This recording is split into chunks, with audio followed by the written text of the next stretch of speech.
So here we are again at Boxer Works to have a little chat with Fred and get the benefit of all his knowledge. And today is an interesting one for me. It's tyres. Now, on my last GS, I went through 3 sets of tyres because of the miles I was doing in 18 months. And it's always a tricky choice when you're deciding which tyre to buy, because there's a million pieces of advice up there and a million different types of tyre. So let's see what Fred's take on it, on what we should be buying either for our adventure bike or our road bike.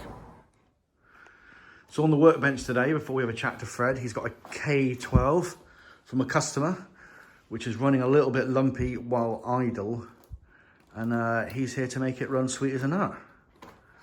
A nice, interesting job to start the day on, I'd say. So Fred, appreciate you're busy to start the day. So my question to you is then, and for people that are interested, what sort of tyre are you picking for your adventure bike for everyday use? Now I appreciate you've got Karoo 4s, I've got Next Torrance 2s. What does the average Joe who doesn't ride like you do need on their bike? Really, having seen you ride, I'd probably say a Next 2's pretty good, really. Safe bet. I've ran them on my bikes.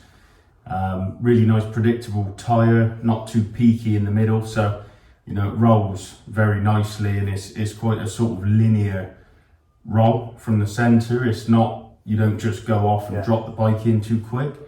You know, as you said, I got Karoo 4s on mine at the minute, but that is because I'm riding off-road.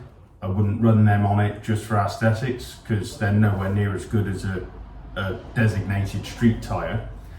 And what sort of service would you go to on a Next Torrent 2 in terms of sort of light off-roading? How extreme would you go in terms of conditions for that type of tyre? Well, I mean, I've ridden on hard-packed gravel tracks on them when I've been abroad. But again, you are relying on slow speed and just throttle control. It's not like the tyres really making much difference. Once you're on a street tyre, the off-road capabilities are pretty minimal. So yeah, I think you can still venture off a tarmac, but it's much more then down to the rider and being sensible and careful and that sort of thing. So interestingly, I know on my first GS, it came with Anarchies that are famously known as panicky Anarchies. What do you feel about that as a tyre, and does it deserve its reputation? I don't think so. My old man runs them on his GS. He's had 2 sets now. I've ridden it and I don't mind them personally. I think, yeah, you know, potentially there may be better tyres. There's also worse tyres. Depends what you're after, and ultimately it is a preference thing.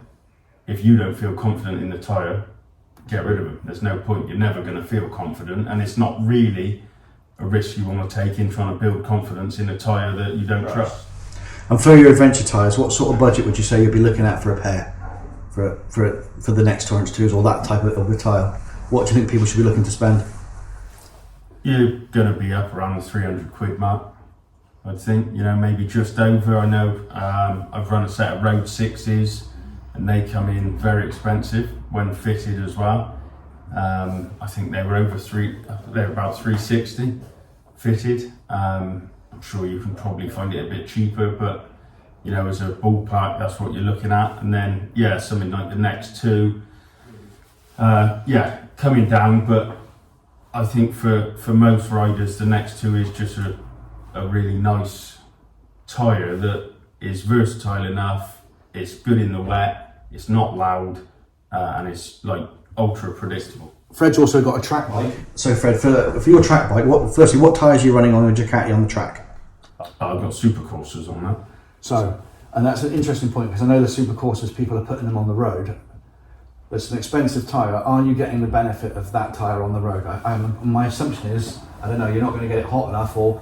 No, they got pretty good warm-up rates, but as to whether you'll actually get anywhere close, well, no, you won't get close to the potential of the tyre, which is evident when you then go on track, you know, and you're getting far lower in terms of lean angles and things like that. So, yeah, to ride like that, I mean, at first it's not safe on the road because you just got to ride like an idiot.